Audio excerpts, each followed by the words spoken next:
꿈을 성취한 사람들은, 또 하나님 손에 붙들려 크게 쓰임받은 사람들은 이 축복 기도의 위력이 얼마나 대단한가를 알고 있는 사람들입니다.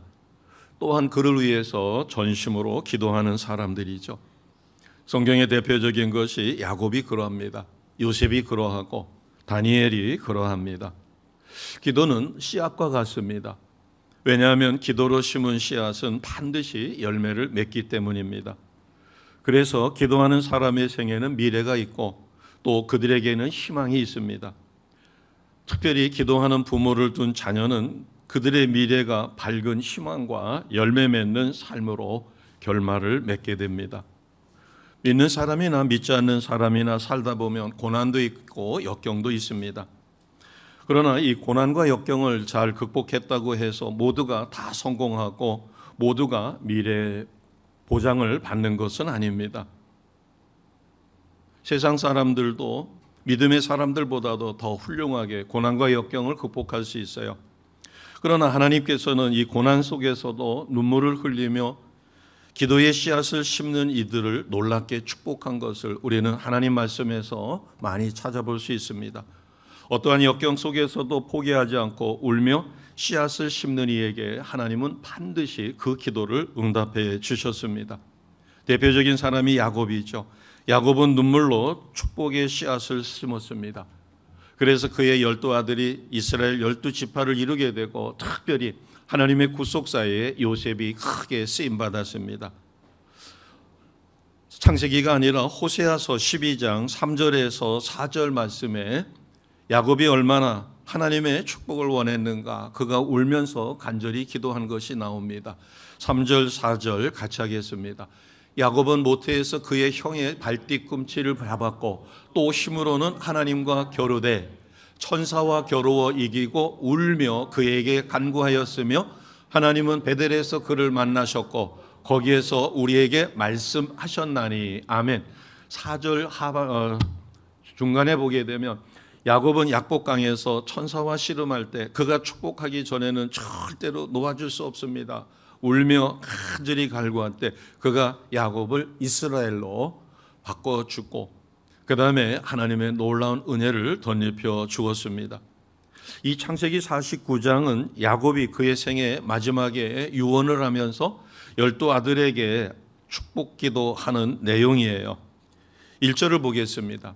이 야곱의 축복 기도는 미래를 예언하는 기도가 포함되어 있어요.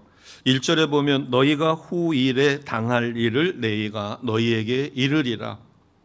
그러면서 3절 4절에 보면 장남 르우벤을 축복합니다.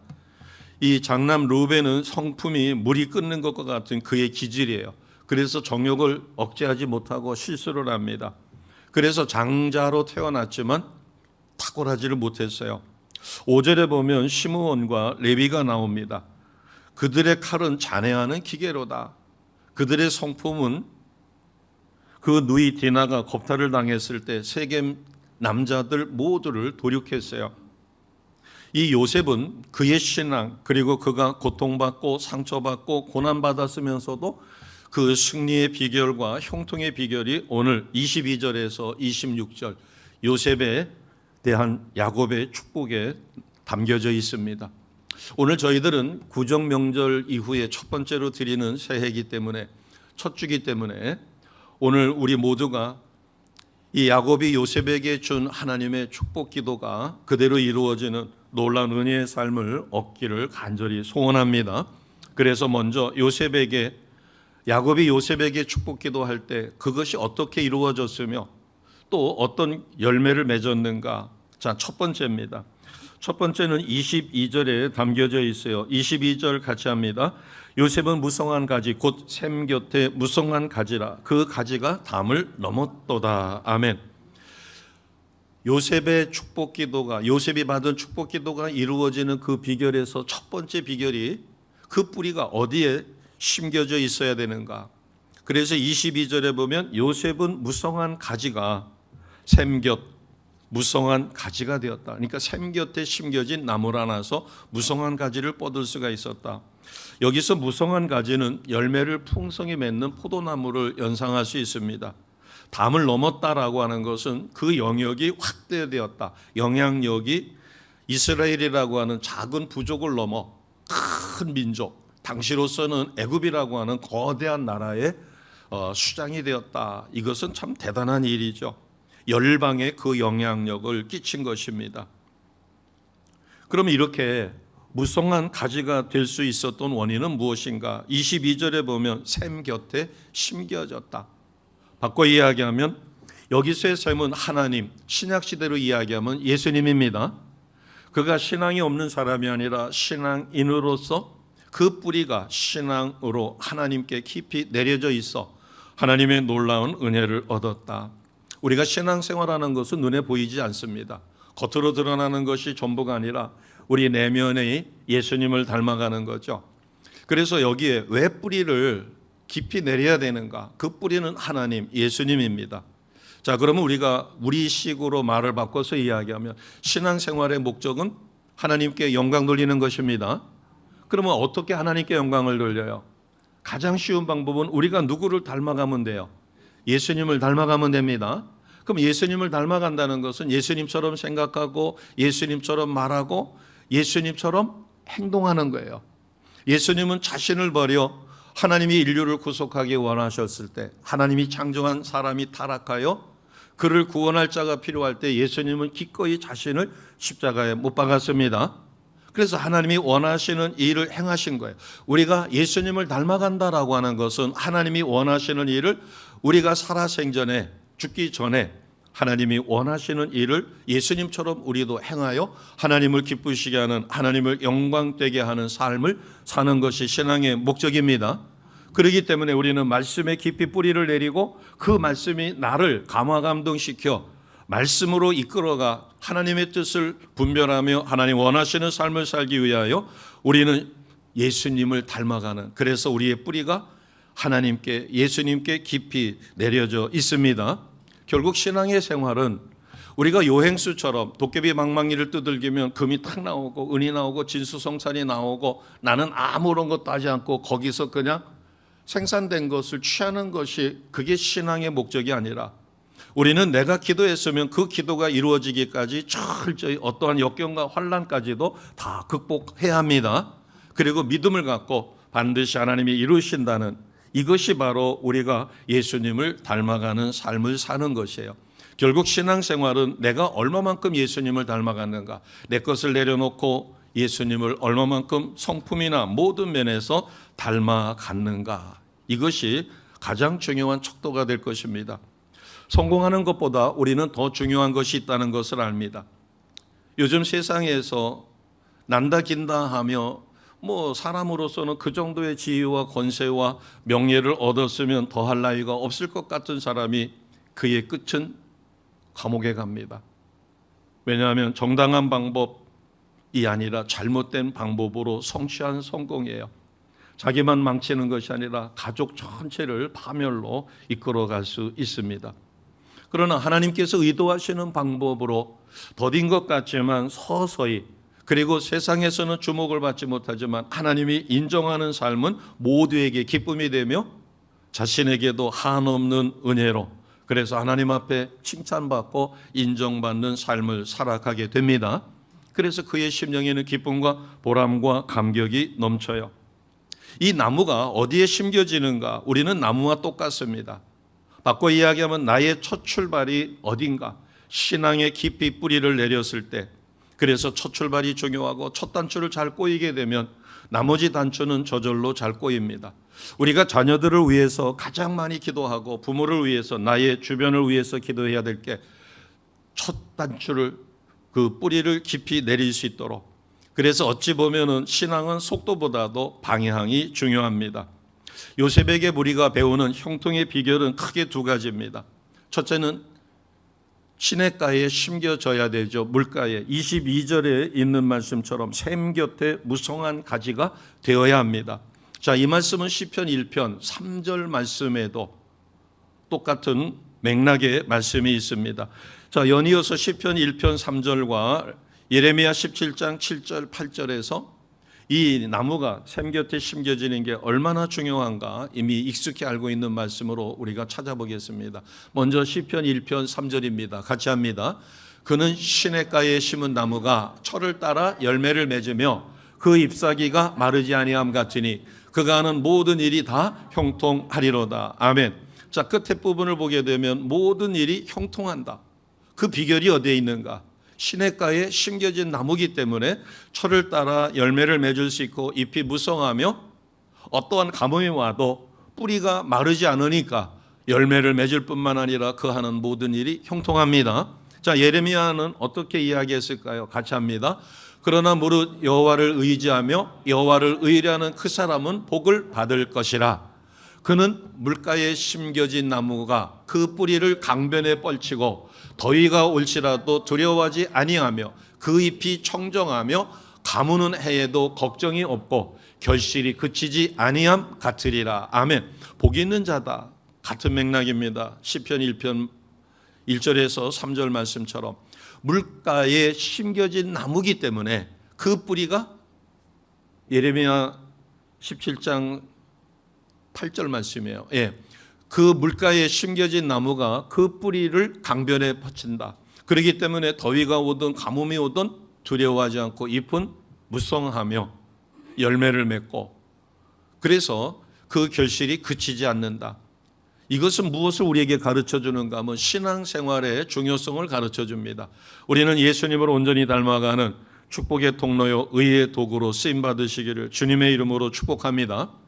그러면 이 물가 또는 샘 이것이 무엇을 의미하는가? 직접적으로 예레미야 17장 13절은 우리에게 이렇게 가르쳐 줍니다. 같이 하겠습니다. 이스라엘의 소망이신 여호와여 무릇 주를 버리는 자는 다 수치를 당할 것이라. 무릇 여호와를 떠나는 자는 흙에 기록되오리니 이는 생수의 근원이신 여호와를 버림이라. 아멘. 자, 맨 마지막 절에 보면 야훼 하나님을 뭐라고 표현했어요? 생수의 근원. 샘이라는 겁니다. 시냇가라는 거예요. 그래서 생수의 근원이신 야훼를 사랑하면 시냇가에 심겨진 나무처럼 어떠한 역경과 환난이 와도 마르지 아니하며 무성하며 열매를 맺게 돼요. 그러나 13절에 있는 것처럼 주를 버리는 자는 수치를 당할 것이고 흙에다가 쓴 것 같다. 흙은 바람이 불면 덮이게 돼 있습니다. 그러나 생수의 근원인 여호와를 우리가 깊이 믿고 의지하면 나의 인생은 하나님이 원하시는 온전한 삶을 살아갑니다. 아멘. 그러나 우리는 이미 복받은 자예요. 우리는 이미 신앙을 갖고 있고 예수님을 나의 구원자 주님으로 영접하여 나의 영 속에 성령 하나님이 와 계십니다. 우리는 뿌리를 견고히 신앙에 내렸어요. 그런데 내린 것으로 중요한 게 아니라 내렸으면 뿌리를 통하여 그 물을 빨아먹고 내가 무성한 잎을 열매를 맺어가야 합니다. 그런데 그런 과정에서는 어떤 것이 있을까? 역경과 환난이 있다는 겁니다. 자, 23절을 보겠습니다. 요셉에게도 환난이 있었어요. 23절 같이 합니다. 활 쏘는 자가 그를 학대하며 적개심을 가지고 그를 쏘았으나. 아멘. 여기서 활 쏘는 자가 그를 학대했다. 요셉은 어려서 부모의 극진한 사랑을 받았지만 형제들로부터 미움을 받아가지고 죽을 뻔했어요. 가까스로 살아나서 노예로 팔려갑니다. 그것으로 끝난 줄 알았더니 보디발 집에 팔려갔는데 주인에게 11년 동안 열심히 최선을 다했음에도 불구하고 아내의 모함으로 감옥에 갇혔습니다. 보디발에게도 화살에 쏘인 것과 똑같아요. 그런가 하면 감옥 속에서 술 맡은 관원장과 떡 맡은 관원장의 예언을 해주며 술 맡은 관원장에게 당신은 복직이 될 것입니다. 그래서 바로 앞에 서게 될 것이고 옛날처럼 술 맡은 관원장으로 쓰임을 받을 것이에요. 그때 바로에게 나는 아무 죄가 없음을 좀 이야기해주고 나를 이 감옥에서 구원해달라. 술 맡은 관원장이 그러겠다고 단단히 약속을 했지만 까마득히 2년 동안이나 잊고 있습니다. 우리가 큰 사건 3가지만 봐도 노예로 팔려갔지요. 보디발에게 버림받았지요. 술 맡던 관원장도 자기가 받은 은혜를 까마득히 잊고 있었죠. 이와 같은 역경과 환난을 어떻게 극복했을까? 자, 야고보서 1장 3절에서 4절은 우리를 이렇게 가르쳐 줍니다. 야고보서 1장 3절 4절 같이 합니다. 이는 너희 믿음의 시련이 인내를 만들어내는 줄 너희가 알미라. 인내를 온전히 이루라. 이는 너희로 온전하고 구비하여 조금도 부족함이 없게 하려 함이라. 아멘. 4절 말씀에 보면 너희가 하나님 보시기에 조금도 부족함이 없는 온전하고 구비된 자로 하기 위해서는 역경과 환난이 온다. 아무리 샘 곁에 심겨진 나무라고 할지라도 큰 가뭄이 올 때, 또 너무나 무더운 더위가 올 때 그 더위를 이겨내야 되죠. 요셉도 마찬가지입니다. 역경과 환난을 우리가 이 세상에서 여러 가지 어려움 속에서 이 인내를 이루어 가야 될 중요한 이유가 무엇일까? 그것은 하나님이 그를 형통한 자요 의로운 자로 쓰실 때 반드시 통과해야 될 통과 관문이에요. 청년들이 제일 중요한 것은 고등학교를 졸업합니다. 초등학교, 중학교, 고등학교까지는 크게 문제가 없어요. 또 온실 속에서 신앙생활을 하기 때문에, 그러나 이제 고등학교를 졸업하고 대학에 들어가게 되면 자유로운 세계를 만납니다. 품 안에 자녀들이 이제 품을 벗어나서 사회로 가고 상아탑으로 가게 돼요. 거기에서는 통제보다는 자유가 넘쳐납니다. 그러다 보니까 세상에서 새로운 학문, 창조론만 배우는 게 아니라 진화론도 배워요. 신앙 안에서 온실 속에서만 자란 게 아니라 이제 야생화처럼 들판으로 나가야 돼요. 그러다 보니까 자유사상과 부딪혀가지고 신앙의 뿌리가 깊이 내려지지 못하면 큰 혼란을 갖습니다. 이 혼란을 어떻게 잘 극복하는가? 그래서 믿음의 뿌리를 잘 내린 아이들은 혼란이 오고 갈등과 방황이 있지만 오래가지 않습니다. 왜냐하면 신앙의 뿌리가 있기 때문에, 또 부모들의 중보기도가 있기 때문에, 그동안 배웠던 신앙 훈련이 있기 때문에 형통하는 삶을 살 때 이것의 가장 기초가 되는 게 인내예요. 그리고 인내는 사랑의 본질입니다.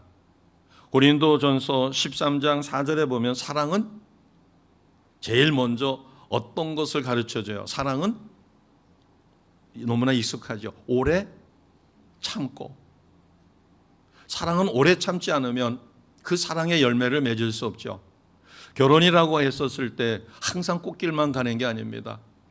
특히 20대라든가 10대의 뜨거운 열정을 가지고 결혼했을 때 얼마 동안은 그 뜨거운 사랑만으로도 행복합니다. 서로 바라만 봐도. 그러나 나이가 점점 들어가고 연륜이 쌓이다 보면 사랑의 열기만으로 가정이 아름답게 이루어지진 않아요. 위기가 왔었을 때 얼마만큼 오래 참고 그것을 극복하느냐가 아름다운 가정을 이루어 가게 되죠. 그래서 사랑의 본질도 오래 참는 거예요. 그리고 고린도전서 13장 7절 말씀에 보면 모든 것을 견딘다라고 돼 있어요. 그것을 견디지 못하면 가정은 파괴될 수 있어요. 이러한 사랑의 가장 기초도 인내입니다. 오래 참고 모든 것을 견디고, 사랑의 본질이 인내로부터, 참고 견디는 것으로부터. 인내의 성품은 어떻게 만들어지는가? 시련을 통해서 만들어지죠. 요셉은 꿈꾸는 사람이었어요. 하나님이 그에게 신령한 두 가지 꿈을 줬는데 같은 꿈입니다. 그런 꿈꾸는 사람으로 하나님 앞에 붙들려 쓰임받는 요셉에게도 큰 환난이 있었어요. 노예로 팔려갔죠. 죽을 뻔했죠. 보디발에게 배신당했죠. 술 맡은 관원장이 약속을 저버리고 무려 2년 동안이나 감옥에서 파리 목숨으로 살았어요. 왜 하나님은 하나님이 쓰시고자 하는 자에게 이런 시련을 허락하실까?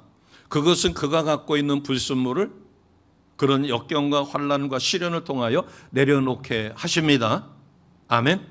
우리는 결코 환난이나 역경이나 시련을 두려워할 필요가 없어요. 요셉은 그런 단련을 통하여 그 뿌리가 더욱 깊이 내려갔고 모든 것은 하나님께 있다는 사실을 철저히 믿어 그의 영혼은 연단됐고 정화되었습니다. 탁월한 사람으로, 그래서 하나님의 능력의 사람으로 거듭났지만 그는 교만하지 않았고 그는 자기에게 주어진 청지기로서의 사명을 잘 감당하는 것이에요. 그래서 후에 애굽의 총리가 되었으면서도 자기를 노예로 팔아 고생하게 만든 형들을 만났을 때 그 형들을 용서하고 진실로 형들을 사랑합니다. 오히려 형들은 요셉을 두려워하죠. 자기들이 한 일이 있으니까. 이것은 요셉이 그런 연단과 환난을 통하여 인내 가운데 하나님의 사랑을 배웠다는 것입니다. 우리가 우리의 기도가 응답되기 위해서는 이와 같이 우리의 신앙도 예수님을 온전히 닮은 삶으로, 그래서 우리의 부족함이 있기 때문에 말씀 부여잡고 그때마다 기도하여 성령의 도우심을 받아야 합니다. 자, 오늘 핵심적인 것은 요셉이 받은 이 놀라운 축복의 비결은 5가지인데 첫 번째는 22절에 있습니다. 오늘 우리가 야곱이 요셉에게 준 이 축복을 내가 스스로 받아 누리거나 아니면 자녀들에게 아니면 이웃에게 전하기 위해서는 그 내용이 어떤 건가를 알아야 할 것입니다. 자, 먼저 첫 번째 축복은 세계적인 인물이 되는 축복이에요. 22절 같이 합니다. 요셉은 무성한 가지 곧 샘 곁에 무성한 가지라 그 가지가 담을 넘었도다. 아멘. 요셉의 가지가 담을 넘었다는 것은 이스라엘 지파를 초월해서 애굽 전체를, 그리고 애굽만이 아니라 큰 가뭄이 7년 동안이나 지속됐을 때 근동의 모든 나라들이 애굽으로 와서 식량을 가져감으로 목숨을 구할 수 있었던 그 엄청난 영향력, 그것으로만도 하나님의 능력이 얼마나 큰가를 증거할 수 있었죠. 이 비전은 우리 모두에게 이미 주신 것입니다. 우리는 하나님께서 나를 세계적인 인물로 쓰시기를 원하십니다. 아멘. 제가 립서비스 하는 게 아니라 그러면 한번 말씀을 찾아보겠습니다. 신명기 28장 1절 말씀이에요. 우리는 하나님의 말씀을 철저히 믿고 그 말씀을 부여잡을 때 내가 하나님이 세계적인 인물로 쓰신다는 이 사실은 교만이 아닙니다. 그거는 성경의 진리고 저것을 붙들었을 때 나는 어떤 모습이든 간에 하나님이 나를 그렇게 쓰실 것이다. 자, 신명기 28장 1절 이스라엘에게 주신 축복인데 우리는 하나님을 믿고 하나님의 자녀가 되었기에 나에게 주신 축복입니다. 같이 합니다. 내가 내 하나님 여호와의 말씀을 삼가 듣고 내가 오늘 내게 명령하는 그의 모든 명령을 지켜 행하면 내 하나님 여호와께서 너를 세계 모든 민족 위에 뛰어나게 하실 것이라. 아멘. 저 약속은 오늘날 이스라엘에게 이루어졌습니다. 이스라엘은 작은 나라임에도 불구하고 우리나라 경상북도보다 조금 더 큰 영토를 가지고 있으면서도 지금 아랍을 상대로 미국의 제안을 단칼에 거절할 수 있는 엄청난 파워를 가지고 있는 나라가 이스라엘이에요. 세계 모든 민족 위에 뛰어나게 하셨습니다. 노벨 평화상을 가장 많이 받은 나라. 하나님은 폐허 속에서 대한민국을 60년도 채 되지 않는 지금 K-팝이라든가 K-문화라든가 K-푸드라든가 이런 것들을 통하여 놀라운 역사. 그래서 이제는 우리가 영어를 배우고 중국어를 배우고 불어를 배우고 독어를 배웠던 시대가 아니라 세계가 한국어를 배우기에 우리가 준비만 돼 있다면 그들을 이용하여 놀라운 복음이 순식간에 로마의 길이 잘 닦여져 있을 때 예수님이 오셔서 복음이 전파됐던 것처럼 하나님은 놀랍게 우리를 쓰시기 위하여 지금 한국어 열풍을 일으켜 놓고 있습니다. 아멘. 우리가 신명기 28장 1절처럼 세계 모든 민족을 변화시킬 도구로 쓰일 날이 곧 온다는 사실이에요. 복음 통일이 이루어질 것이고 북방 선교가 이루어질 것이며 우리는 땅끝까지 복음을 전하되 내가 외국어를 미처 배우지 못한다 할지라도 거기에 현지의 한국어를 우리처럼 능통하게 하는 그들을 하나님이 곳곳에 심어 놓으셨으니 그들을 통하여 놀라운 일을 이루어 갈 것입니다. 소망하시기 바랍니다. 그래서 첫 번째는 세계적인 인물이 되는 축복인데 이 축복은 그대로 요셉에게도 이루어졌고 이스라엘에게도 이루어졌어요. 자, 신명기 28장 12절입니다. 나에게 주시는 축복으로 우리가 같이 선포합니다. 여호와께서 너를 위하여 하늘의 아름다운 보고를 여시사 내 땅에 때를 따라 비를 내시고 내 손으로 하는 모든 일에 복을 주시리니 내가 많은 민족에게 꾸어줄지라도 너는 꾸지 아니할 것이요. 아멘. 신명기 28장 12절은 1절에 주신 말씀을 하나님의 말씀에 순종하고 너가 최선을 다한다면 12절에 이렇게 복을 받아 꾸어줄지언정 꾸임받지 않는 그런 풍성한 은혜를 누립니다. 내가 왜 세계적인 인물이 되었는가? 나의 영 속에는 지금 누가 계신다고 그랬어요? 성령 하나님이 계십니다. 이것은 어마어마한 축복이에요. 하나님은 벌써 나를 하나님의 자녀로 삼아주셨고 성경에 이 약속의 말씀을 내가 믿는 믿음까지 주셨으니 우리가 이것을 붙들고 기도할 때 하나님은 놀라운 역사를 이루어 주십니다. 요셉이 감옥에 있었을 때 파리 목숨에 언제 죽을지 몰라요. 세상적으로 보면 위태롭기 짝이 없습니다. 그것도 성추행범으로. 살아있는 것이 기적이죠. 그러나 하나님은 때가 되었을 때 요셉을 바로 앞에 세우고 애굽의 총리로 세웠습니다. 내가 지금 아무것도 아니고 나의 존재를 놓고 봤었을 때 연거푸 실패의 실패를 거듭한다 할지라도 때가 되면 하나님은 그 모든 것을 통하여 단련하여 내가 깨끗이 비워져 있다면 하나님은 나를 붙들어 쓰십니다. 그러기 위해서 야곱은 요셉에게 24절에 복을 주었어요. 24절 같이 갑니다. 시작. 요셉의 활은 도리어 굳세며 그의 팔은 힘이 있으니 이는 야곱의 전능자 이스라엘의 반석이 목자의 손을 힘입음이라. 아멘. 강성함의 축복을 주었어요. 그의 팔이 힘이 있다. 왜 팔이 힘이 있는가 하면 누구의 팔이 힘이 있기 때문에 그래요? 이스라엘의 반석인 야훼 하나님이 목자가 되셔 요셉을 이끌어 주기 때문에 그는 강성함의 축복을 받았습니다. 세상을 이기는 힘이 있어요. 그것을 우리는 두 글자로 이야기해요. 이 세상을 이길 수 있는 힘, 그것은 바로 믿음입니다. 우리는 믿음을 하나님이 주셨어요. 내가 믿는 믿음이 아니라 하나님이 나에게 믿어지는 믿음을 주셔서 그 믿음으로 인하여 나는 구원을 받았습니다. 아멘. 그래서 우리는 하나님께 빚진 자예요. 예수님을 나의 구원자여 주님으로 영접한 것은 내 힘이 아니에요. 예수님께서 말씀하셨어요. 너희는 나를 누구라 하느냐? 그러자 베드로가 주는 그리스도시요 하나님의 아들이십니다 할 때 칭찬을 하시고 그러나 그것은 너의 힘이 아니라 성령께서 너에게 그렇게 하신 것이다. 내가 예수님을 나의 구원자 주님으로 믿었다는 사실만으로도 나는 이미 성령의 사람입니다. 하나님의 자녀입니다. 믿어지는 믿음을 주셨어요. 내 믿음이 아니에요. 이 믿음은 어마어마한 믿음이에요. 어느 누구도 뺏어갈 수 없는 믿음.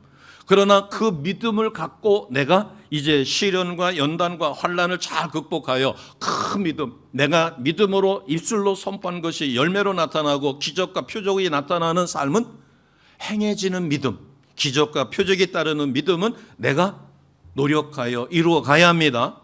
하나님은 그것을 원하셔요. 그래서 요셉은 야곱으로부터 강성함의 축복을 받았어요. 그의 팔이 힘이 있다. 그것은 전능자 야훼 하나님이 그를 붙들어 주시기 때문에 우리에게도 강성함의 축복이 이미 임하여 있음을 확실히 믿으시고 누리시기를 주님의 이름으로 축복합니다. 자, 세 번째 복은 신령한 복인데 이 복은 하늘에서 주시는 복이에요. 그래서 하늘에서 주시는 복, 땅에 기름진 복 이렇게 구별을 합니다. 자, 25절 같이 갑니다. 시작. 내 아버지의 하나님께로 말미암나니 그가 너를 도우실 것이요 전능자로 말미암나니 그가 내게 복을 주실 것이라. 위로 하늘의 복과 아래로 깊은 샘의 복과 젖먹이는 복과 태의 복이로다. 아멘.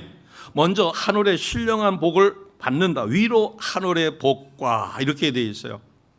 신령한 복을 받게 되면 그 나머지 세상에 필요한 것은 저절로 이루어집니다.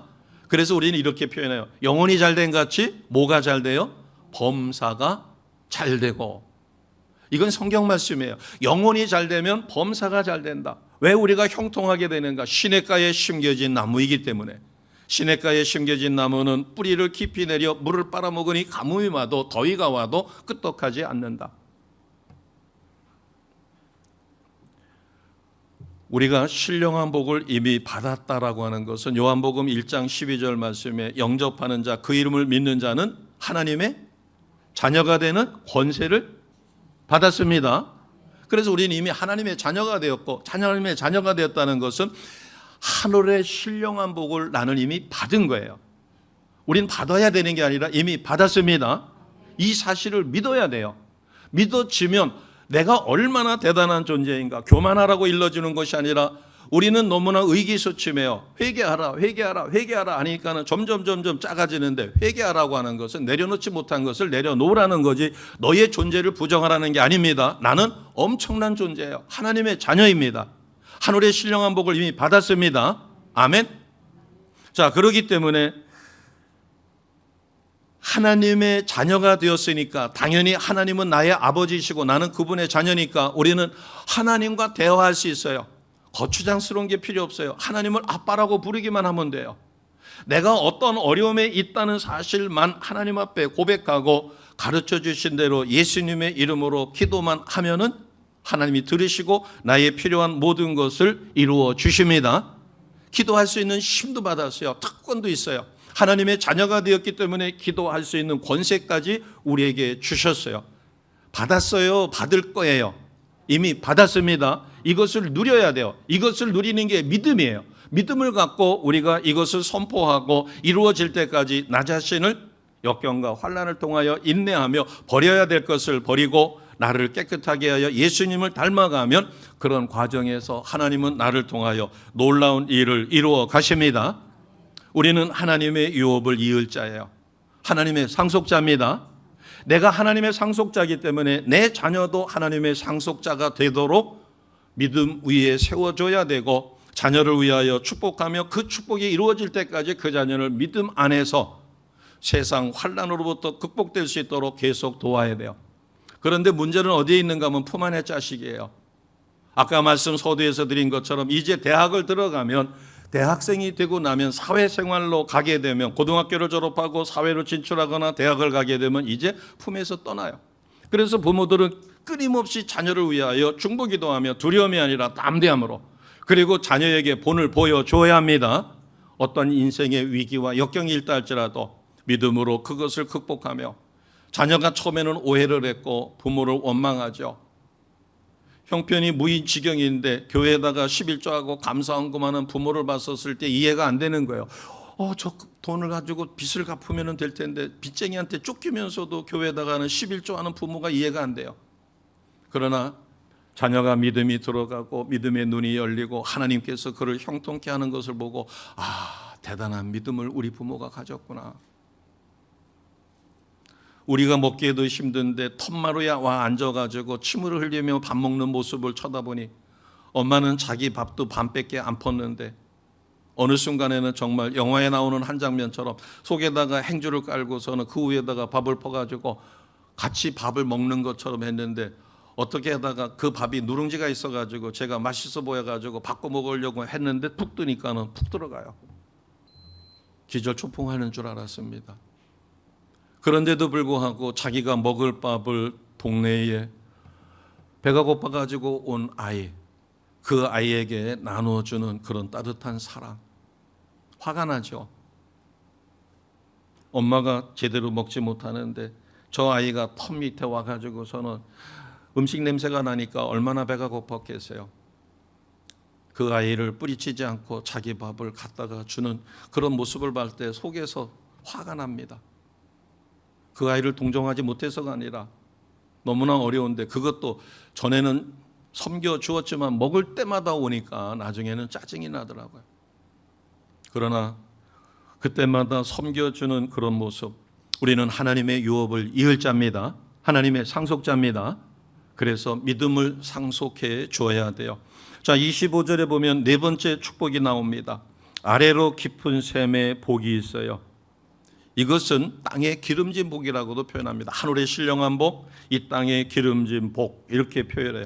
아래로 깊은 샘의 복. 애굽의 총리가 됩니다. 어마어마한 부귀와 영화가 따라옵니다. 그러나 요셉은 이 세상에서 바로 왕보다도 더 막강한 권세를 갖고 부귀와 영화가 넘쳐납니다. 아래로 깊은 샘의 복을 받았죠.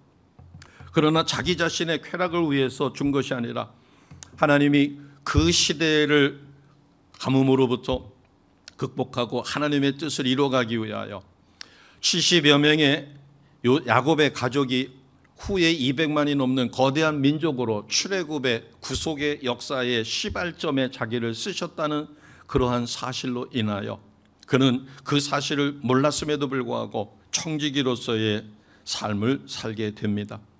우리가 가장 조심할 것은 하나님은 우리 모두를 복주어서 이 땅에서 하늘의 신령한 복과 이 땅의 기름진 복을 받아 형통하는 삶을 살기를 진실로 원하십니다. 그런데 내가 받았을 때 조심해야 돼요. 우리는 형편이 어렵고 먹을 것이 없고 환난과 역경이 왔을 때는 크게 염려하지 않아도 돼요. 왜? 자연스럽게 목숨 걸고 무릎 꿇고 하나님 앞에 절실하게 기도해요. 안 되면 금식하면서 목숨 걸고 기도해요. 그러나 이제 어느새 하나님이 형통케 하시고 부유케 하셔서 아래의 깊은 샘의 복, 이 땅의 기름진 복을 받아 누리게 되면 나도 모르게 목이 서서히 고다지기 시작해요. 하나님이 내게 주신 복을 잊어버려요. 월세방에 살았을 때는 전세만 원해요. 2년마다 이사 가는 게 싫어가지고 전세에서 이제 토끼집만 해도 좋으니까 내 집을 달라고 해서 하나님이 내 집을 주면은 이제 또 다른 욕심을 갖게 돼요. 나의 어려운 시절을 잊어버리고 어느새 이제 익숙해지니까 그 하나님이 주신 풍성한 그것을 쓰는 재미와 거기에 푹 빠지게 돼요. 나는 청직입니다. 생명도 시간도 재능도 물질도 부모님도 자녀도 모두 하나님이 주셨습니다. 청지인 것을 철저히 깨달아야 되는데 요셉은 청지기로서의 자기 사명을 잘 감당해 형제들도 용서하고 신앙을 잃지 않고 애굽의 총리로 있으면서 유언을 할 때 보면은 자기의 유고를 후에 하나님께서 이렇게 하실 때 그곳에다가 하나님이 원하시는 그곳에다가 자기의 유고를 묻어달라고 유언을 합니다. 애굽의 총리로서 부귀와 영화가 얼마나 대단했겠어요. 그러나 그의 시선은 애굽에 있었던 것이 아니라 하나님이 약속하신 축복의 땅에 자기의 유고를 묻어달라고 단단히 후손들에게 유언하는 그런 모습을 볼 수가 있습니다. 청지기로서 하나님이 하늘의 신령한 복, 이 땅의 기름진 복을 줄 때 받아서 쓰시는 우리 모두가 되시기를 주님의 이름으로 축복합니다. 아멘. 다섯 번째 축복은 25절 하반절에 있습니다. 젖먹이는 복과 태의 복입니다. 자녀의 축복이죠.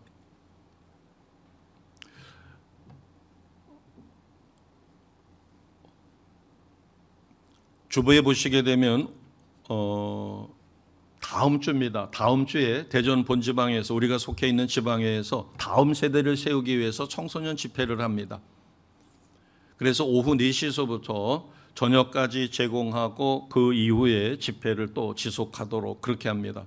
그래서 매달 하기로 했어요. 왜? 요즘에 다음 세대를 세우기가 각 교회가 청소년 집회를 하기에는 청소년들이 너무 줄어들었기 때문에 주일학교도 마찬가지고 그래서 주일학교서부터 대학 청년에 이르기까지 다음 세대를 세우는 축제를 청소년 집회를 합니다. 여기서 자녀의 축복은 꼭 출산만을 의미하는 것이 아니라 다음 세대를 아름답게 세워가는 것도 여기에 해당이 됩니다. 자, 이제 요셉이 받은 축복은 5가지인데 세계적인 인물이 되는 축복이요 강성함의 축복이며 하늘의 신령한 복과 이 땅의 기름진 복과 자녀의 축복입니다. 우리는 다음 세대를 잘 세워 하나님의 나라가 확장되는 일에 온전히 쓰임받는 하나님의 축복의 통로로 쓰임받는 큰 기쁨을 누리시는 우리 모두가 되시기를 주님의 이름으로 축복합니다. 그래서 신정 연휴를 우리가 신정을 잘 쉬었고 그래서 우리 기독교인들은 신정이 더 중요해요. 그러나 어느 순간부터 우리는 구정이 신정보다 결코 기독교적인 것은 아니지만 그러나 우리 민족 전체의 민속 명절 그 자체를 또 농사 짓는 분들은 음력을 쓰지 않고서는 농사를 짓기가 어려운 실정이더라고요. 절기를 보면 음력이 맞아 들어가니까